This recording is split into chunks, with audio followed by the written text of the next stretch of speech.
अध्यक्षता कर रहे श्री चंद्रदेव मुखिया जी, संचालनकर्ता सिमरी बख्तियारपुर के वीआईपी के नेता दिनेश निषाद जी, हम लोगों के उम्मीदवार एनडीए विकासशील इंसान पार्टी वीआईपी के नेता जो यहां के उम्मीदवार हैं भाई मुकेश सहनी जी, आज स्वाभाविक तौर पर अनुपस्थित हैं क्योंकि कोरोना की जांच हुई थी तो उनका पॉजिटिव निकल आया था। हम लोगों की तो कामना है कि बहुत जल्दी उनका निगेटिव हो जाए और फिर वो आपके बीच में उपस्थित हो जाए।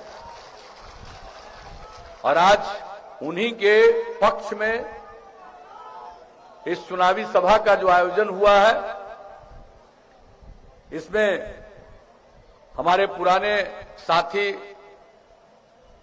और माननीय सांसद दिनेश चंद्र यादव जी उपस्थित हैं, पूर्व विधायक अरुण कुमार यादव जी, सुरेंद्र यादव जी, मुकेश सहनी जी के अनुज और वीआईपी के नेता संतोष सहनी जी, विकासशील इंसान पार्टी वीआईपी के जिलाध्यक्ष श्रीमती रेशमा शर्मा जी, हिंदुस्तानी अवाम मोर्चा के जिलाध्यक्ष राम रतन ऋषिदेव जी, यहां उपस्थित भारतीय जनता पार्टी के नेतागण श्री संजीव भगत जी, श्रीकांत पोद्दार जी, विजय कुमार जी, अरविंद भगत जी, सुदृष्ट यादव जी, श्रीमती नीलम भगत जी, राजकिशोर सिंह जी, वीआईपी पार्टी के नेतागण श्री राजीव मिश्रा जी, श्री जय कुमार चौधरी जी, श्री भोगी सहनी जी, श्री हरिकिशोर निषाद जी, गोपाल बिंद जी, मिथिलेश चौधरी जी, कुसुमलाल चौधरी जी, ललिकांत चौधरी जी, सुरेंद्र दास जी, गणेश मुखिया जी और जनता दल यू के नेतागण श्री चंद्रमणि भगत जी, विपिन गुप्ता जी, यशवंत सिंह पटेल जी, जनाब मोयुद्दीन रहीम साहब, रणवीर यादव जी, उपेंद्र सिंह कुशवाहा जी, मुरारी सिंह जी, विजेंद्र शर्मा जी, देवेंद्र कुमार देव जी, जीवन कुमार सिंह जी, चंदेश्वरी मेहता जी, किशोरी चौधरी जी और हमारे एनडीए के सभी घटक दलों के सम्मानित नेतागण, मेरे प्रिय साथियों, प्रिंट एवं इलेक्ट्रॉनिक मीडिया से जुड़े पत्रकार मित्रों, छायाकार बंधुओं और इस चुनावी सभा में उपस्थित बहनों एवं भाइयों, मैं सबसे पहले आप सब लोगों को हृदय से अभिनंदन करता हूं, आपका स्वागत करता हूं। आप धूप को बर्दाश्त करते हुए इतनी बड़ी संख्या में सभा में शामिल हुए, मैं इसके लिए आप सब लोगों को धन्यवाद देता हूं। और अनेक वक्ताओं ने एनडीए के पक्ष में अपनी बातों को रखा। हमारे दिनेश चंद्र यादव जी ने विकास के क्षेत्र में क्या काम हुआ है उसके बारे में कुछ बातों की आपको जानकारी दी। तो हम लोगों का तो काम है लोगों की सेवा करना, और जो एनडीए गठबंधन है हम लोग एकजुट होकर के लड़ रहे हैं। और यहां पर आप जानते हैं कि सिमरी बख्तियारपुर, अब सिमरी बख्तियारपुर से मेरा रिश्ता क्या है हम पहले भी आपको बता चुके हैं। मेरा जन्म हुआ है बख्तियारपुर में जो पटना जिला में है, अब यह है सिमरी बख्तियारपुर, इसका भी मतलब बख्तियारपुर। तो हम तो हमेशा जब से आए हैं तब से आपको बताए हैं, आपके साथ तो मेरा व्यक्तिगत संबंध है और आपके बीच अनेकों बार हम अपनी बात कहते रहे। और इस बार एनडीए गठबंधन की तरफ से इसमें जो विकासशील इंसान पार्टी शामिल हुई और इनके नेता मुकेश सहनी जी वही इस क्षेत्र से उम्मीदवार है। तो ये मेरे लिए बड़ी खुशी की बात है कि वे इस क्षेत्र के उम्मीदवार हैं। यहां से उनको विजयी बनाइए, यही हम आग्रह करने आए हैं, ताकि वे भी इस क्षेत्र के विकास के लिए खूब काम करेंगे, मेहनत करेंगे, हमको पूरा भरोसा है। तो हम तो आपके बीच में आए हैं यही अनुरोध करने के लिए, और जो काम करते रहे वो तो सबको मालूम है। कुछ तो देवेश चंद्र यादव जी ने उसकी चर्चा कर दी।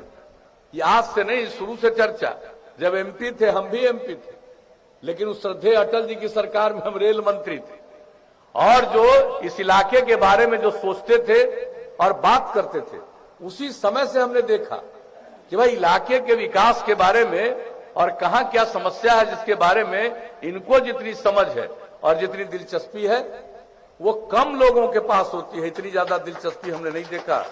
एक एक काम जो रोड बन रही है, ये रेल लाइन का निर्माण हो रहा था, किस तरह से खगड़िया से जोड़ने के लिए कौन काम नहीं होता। बहुत सारी बातों की चर्चा कर, उनको दोहराने की जरूरत नहीं है। और जो काम का मौका मिला, हम लोगों के पहले जिनको काम का मौका मिला उन्होंने कौन सा काम किया, बिहार के विकास के लिए क्या किया? कोई काम नहीं किया। लेकिन जब आप लोगों ने हम लोगों को मौका दिया, हमने सिर्फ विकास का ही काम किया। और मेरे लिए पूरा बिहार एक परिवार है और हम सबकी सेवा करना अपना धर्म समझते हैं। और आप सोच लीजिए, जब आप लोगों ने मौका दिया तो हम लोगों ने क्या कहा था, समाज के, मैंने बिहार के हर इलाके का विकास और समाज के हर तबके का उत्थान, और जो किनारे पर है, हाशिए पर हैं, उनको मुख्य धारा से जोड़ने के लिए विशेष पहल करेंगे। वही तो हम लोगों ने किया।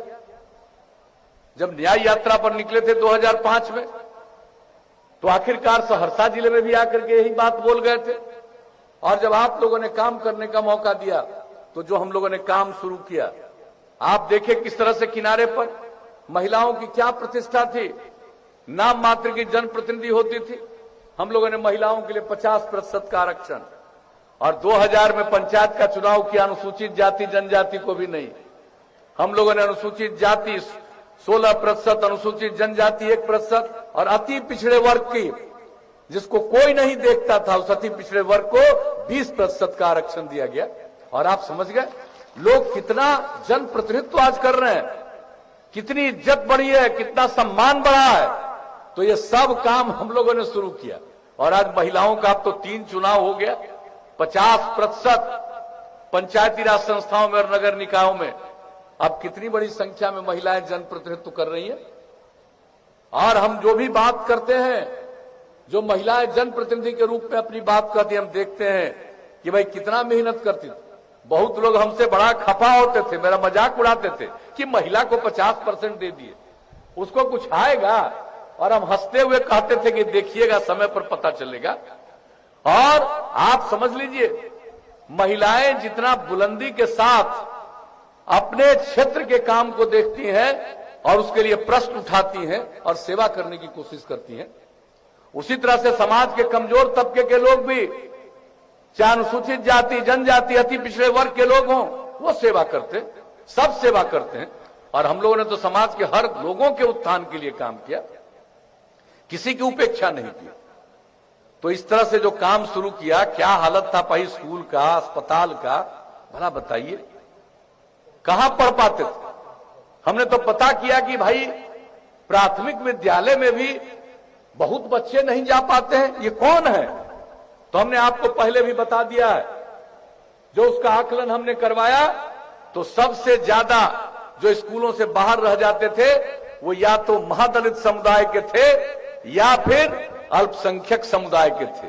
उनको स्कूल पहुंचाने के लिए हमने टोला सेवक, तालीमी मरकज स्वयं सेवक 30,000 लोगों को लगाया। और जिन लोगों को लगाया उनको 60 साल की उम्र तक काम की जिम्मेवारी दी है। और अब कोई स्कूल से बाहर नहीं है, न के बराबर। लड़कियां कितना कम पढ़ती थी, पोशाक योजना, साइकिल योजना, अब लड़का लड़की बराबर। इस बार मैट्रिक की परीक्षा में लड़की लड़कों से भी थोड़ा ज्यादा परीक्षा देने में हाजिर हुई। तो आप सोच लीजिए, हम लोग कहते सिर्फ नहीं है, करते हैं। और बहुत लोग तरह तरह की बात करते हैं। महिलाओं के लिए जो हम लोगों ने किया, जीविका समूह, क्या हाल था भाई, लोगों को राज करने का मौका 15 साल मिला, क्या किया महिलाओं के लिए। स्वयं सहायता समूह कई राज्यों में था, बिहार में बहुत कम, और वो भी ठीक से काम नहीं होता था। जब हमको मौका मिला तो हमने वर्ल्ड बैंक से, विश्व बैंक से कर्ज लेकर हमने जीविका योजना, जीविका समूह की शुरुआत की। और आप देख लीजिए, इतना बढ़िया काम बिहार में हम लोगों ने शुरू किया जीविका समूह के माध्यम से, स्वयं सहायता समूह का। और उसको, उस समय तो यूपीए की सरकार थी, उन लोगों ने आकर के देखा कि भाई इतना अच्छा काम हो रहा है यहां। और जो जीविका समूह था, इसके नए कामों को भी उन लोगों ने अपनाया देश भर के लिए। और यहां की महिलाएं ट्रेनिंग करने के लिए दूसरे राज्यों में गई, महिलाओं का कितना बड़ा उत्थान हुआ। और जो हमने आज जीविका समूह बनाया, देश का नामकरण हो गया आजीविका समूह। ये सब काम यहां पर हुआ। कुछ लोगों को तो क ख ग घ का मालूम नहीं है, लेकिन चुनाव का टाइम आता है तो कुछ से कुछ बयान देना, हम ये करेंगे, हम वो करेंगे। अरे क्या जानते हो? जानते क्या हो? क्या है जीविका समूह? क्या उत्थान हुआ? महिलाओं में कितनी जागृति आई? 10 लाख का हमने लक्ष्य रखा था, पूरा कर लिया। अब और आगे बढ़ाएंगे। 1 करोड़ 20 लाख से ज्यादा महिलाएं अब जीविका समूह से जुड़ गई। और कितनी जागृति आई है, तो हम तो जागरूक कर रहे हैं। उनके परिवार की आमदनी कितना बढ़ रही है, एक एक तरह की मदद। लेकिन लोगों को मालूम है, जब कोई सकारात्मक काम होता है तो उस काम को बिगाड़ने के लिए कुछ से कुछ बात बोलना, ताकि लोग भ्रमित हो जाएं। हम तो आप सबसे यही अपील करेंगे, भाई नई पीढ़ी के लोगों को एक एक बात बता दीजिए। बच्चियां पढ़ नहीं पाती थी, साइकिल योजना शुरू हुआ तो कई लोग मेरा मजाक करते थे कि लड़की को साइकिल दे रहा है, लड़की को लोग तंग करेगा। हमने हंसते हुए कहा था, हर परिवार की लड़की को साइकिल दे रहे, कोई किसी को तंग नहीं करेगा, लड़कियों का मनोबल ऊंचा होगा। और कितना मनोबल ऊंचा हुआ। और लड़कों ने हमसे मांग करना शुरू किया, अंकल हम पर भी ध्यान दीजिए। हमने लड़कों के लिए साइकिल योजना की शुरुआत करा दी। तो आप जान लीजिए कि एक एक काम तो हम लोग करते रहे, विकास का काम करते रहे, समाज सुधार का काम करते रहे, तो समाज को आगे बढ़ाना हम लोगों का लक्ष्य है। और जो काम पहले के लोगों को बता दीजिए, शाम होते घर के बाहर निकलने का कोई हिम्मत नहीं करता था। कितना अपराध की घटनाएं घटती थी, कितने अपहरण की घटनाएं घटती थी। और आप आज बताइए, हर साल केंद्र सरकार के द्वारा हर राज्य के अपराध के आंकड़े प्रकाशित होते हैं। और जो सबसे हाल में प्रकाशित हुआ है, उसके हिसाब से अपराध के मामले में बिहार पूरे देश में 23वें नंबर पर चला गया है, इतनी बड़ी आबादी का राज्य। तो एक एक काम हम लोग कर रहे हैं। विकास दर कितना बढ़ गया, 12.84%। प्रति व्यक्ति आय की वृद्धि 10.5%। तो हम लोग तो काम करते हैं। लोगों को न काम की जानकारी है, न काम में रुचि, तो लोगों को कुछ पता नहीं। इसलिए हम तो चाहते हैं कि नई पीढ़ी के लोगों को एक एक बात बताना चाहिए। किस तरह से लड़कियों में उत्साह आया, किस तरह से गरीब गुरबा तबके के लोगों में उत्साह आया, समाज के हर वर्ग के लोगों में उत्साह आया। हमने किसी की उपेक्षा की है? आप जरा बता दीजिए। समाज के हर तबके के उत्थान के लिए हम लोगों ने काम किया। कितना सड़क, कितना पुल, सबका निर्माण, कितने इंस्टीट्यूशन अभी चर्चा कर रहे थे। और हम आपको बता दें, जब इस बार मौका दिया आप लोगों ने, तो हमने क्या कहा था, हर जिला में इंजीनियरिंग कॉलेज, हर जिला में पॉलिटेक्निक संस्थान, हर जिला में पैरामेडिकल संस्थान, हर जिला में महिला ITI, हर जिला में GNM संस्थान, हर सब डिवीजन में ANM संस्थान, हर सब डिवीजन में ITI की स्थापना। कितने बड़े पैमाने पर किया गया। कितने नए मेडिकल कॉलेज बनाए गए। मधेपुरा में भी बन गया। आप जरा सोच लीजिए, 8 और 3 तो हम लोगों ने बना दिया। 8 और मेडिकल कॉलेज के निर्माण में केंद्र सरकार का भी सहयोग मिल रहा है। उसके अलावे भी और 3 मेडिकल कॉलेज की स्थापना हम लोग करने जा रहे हैं। हर मेडिकल कॉलेज में नर्सिंग कॉलेज की स्थापना। तो एक एक काम। और जो गरीब परिवार के बच्चियों को उनके माता पिता आगे पढ़ने के लिए भेज नहीं सकते हैं, उनको मदद के लिए स्टूडेंट क्रेडिट कार्ड योजना, 4 लाख रुपए की सहायता। और सदैव हम कहते हैं कि आगे पढ़िए, आगे पढ़ाइए। और ये रुपया दे रही है सरकार ऋण, अगर लौटाने की स्थिति में नहीं होंगे माफ कर दिया जाएगा, लेकिन अपने बेटे बेटियों को पढ़ाइए। तो ये सब काम हम लोग कर रहे हैं। जो लोग आगे पढ़ नहीं सकते, काम करना चाहते हैं, कुछ आगे काम की तलाश में घर से निकलते हैं, उन लोगों को भी 2 साल तक 1000 रुपए की सहायता हर महीने। और उसके अलावे जो कोई काम करेगा, ज्यादा पढ़ा नहीं है, लेकिन अगर नई तकनीक की जानकारी नहीं होगी तो काम नहीं मिलेगा। तो कंप्यूटर पर काम करना सिखाने के लिए हमने शुरू किया। व्यवहार कौशल, संवाद कौशल, और उसमें जो कुशल युवा कार्यक्रम के अंतर्गत जो काम शुरू किया पूरे बिहार में, पिछले 4 वर्षों में 10 लाख से ज्यादा युवक युवतियों ने उसकी ट्रेनिंग ली। तो एक एक काम, महिलाओं को 35% का आरक्षण सरकारी सेवा में और पुलिस बल में। कहां पहले महिलाओं को पुलिस बल में जगह थी? अब आप बिहार के किसी कोने में चले जाइए, पुलिस बल में महिलाएं दिखेंगी। जितनी महिलाएं यहां दिखती है, शायद ही किसी राज्य में उतनी महिलाएं पुलिस बल में है। तो सबके उत्थान के लिए काम। और क्या बिजली का हालत था साहब? गांव की बात तो छोड़ दीजिए, शहर में भी कितना मुश्किल था। हम लोगों ने बिजली की हालत में सुधार किया और इस बार कह दिया था हर घर बिजली पहुंचाएंगे। 2018 के दिसंबर का लक्ष्य था, 2 महीना पहले पहुंचा दिया। और अब तो और ज्यादा लोग बिजली ले रहे हैं। अब सिंचाई के लिए भी बिजली प्राप्त कर रहे हैं। एक एक काम किया गया, हर जर्जर तार को बदल दिया गया। एक एक काम, हर घर नल का जल, तेजी से काम चल रहा है। हर घर शौचालय, हर घर तक पक्की गली और नाली का निर्माण। हम सदैव आपके बीच में कहते हैं कि अगर खुले में शौच से मुक्ति मिल जाए और पीने के लिए स्वच्छ पानी मिले, तो आज जितनी बीमारी होती है 90% बीमारियों से छुटकारा मिलेगा। तो एक एक चीज को सोच करके हम लोग काम कर रहे हैं साहब। अब आप जान लीजिए, आपके यहां तो काम चल ही रहा है, हर घर नल का जल। और जो हर घर नल के जल में जो पीएचईडी के द्वारा काम होता है, जहां पर जल में कई प्रकार जो गुणवत्ता प्रभावित था, ये इलाका तो ज्यादा आयरन प्रभावित है, कई जगह फ्लोराइड है, कई जगह आर्सेनिक है। तो ये सब काम जितना मजबूती से हम लोग करवा रहे हैं, बहुत कम समय में हर जगह काम पूरा हो जाएगा। आज पूरे बिहार में लगभग 88% हर घर नल का जल पहुंचा दिया, हर घर शौचालय, हर घर तक पक्की गली और नाली का निर्माण। ये सब काम जो वादा करते हैं, जो हम लोग सोचते हैं, उसको लागू करते हैं। तो इस तरह से आप सब लोगों की सेवा के लिए काम करते हैं। अब आपको सोचना है, हम लोगों को तो आपकी सेवा करना ही धर्म है। और बहुत लोगों को सेवा से कोई मतलब नहीं है, मेवा से मतलब रहता है। इसलिए जरा सचेत रहिएगा, हम आप सब लोगों को यही कहने आए। और अगली बार मौका दीजिएगा तो हम लोगों ने भी बता दिया है, बीजेपी की तरफ से भी बताया गया है।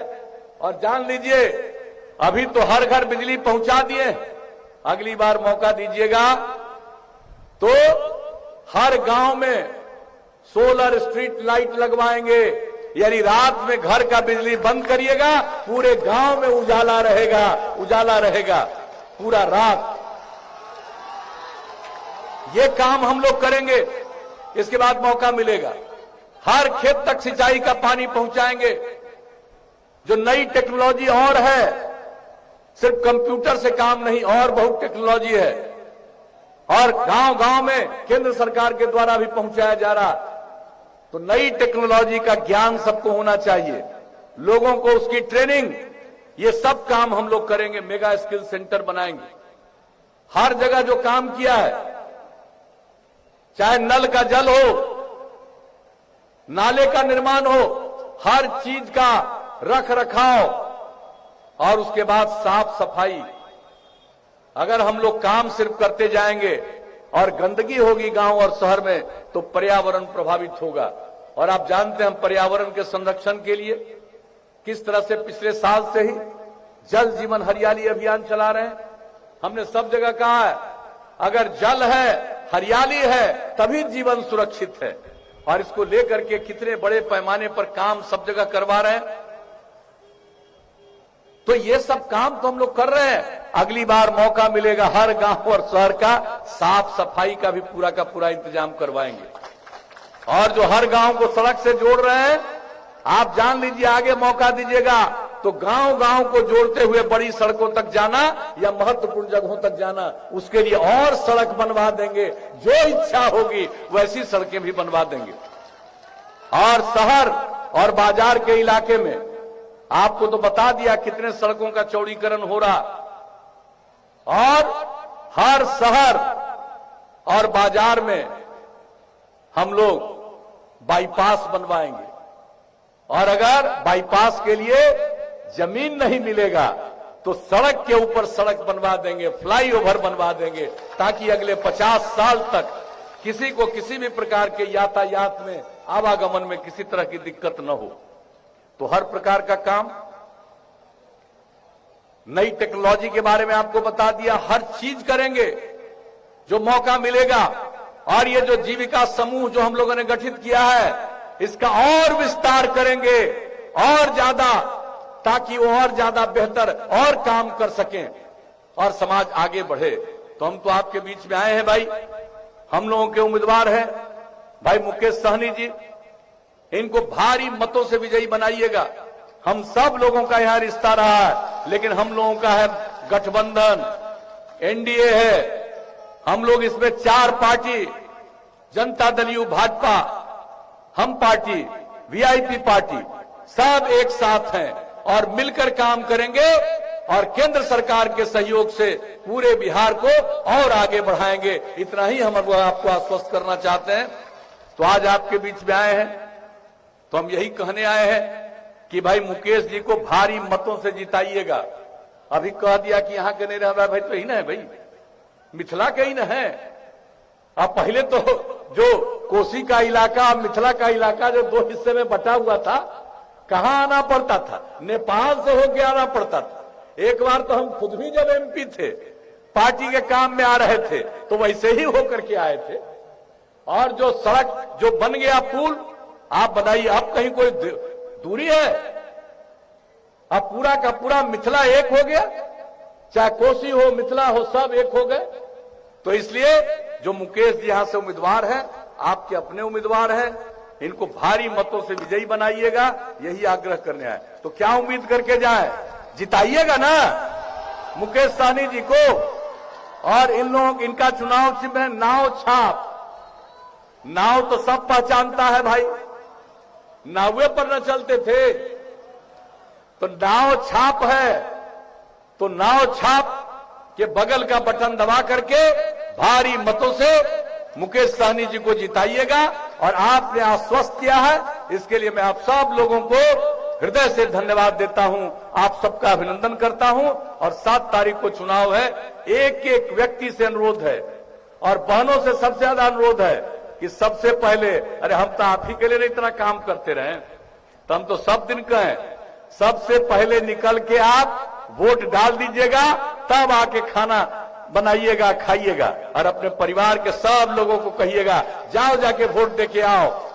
तो इस प्रकार से पूरा का पूरा वोट पड़े और भारी बहुमत से विजयी हो, एनडीए की सरकार बने और फिर से आपकी सेवा करने का मौका मिले।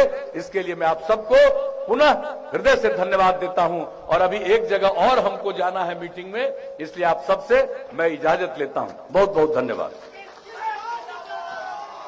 बहुत बहुत आभार महोदय। अब सभा की समाप्ति हेतु धन्यवाद ज्ञापन के लिए वीआईपी के वरिष्ठ नेता दिनेश निषाद जी से आग्रह करते हैं और सभा की समाप्ति।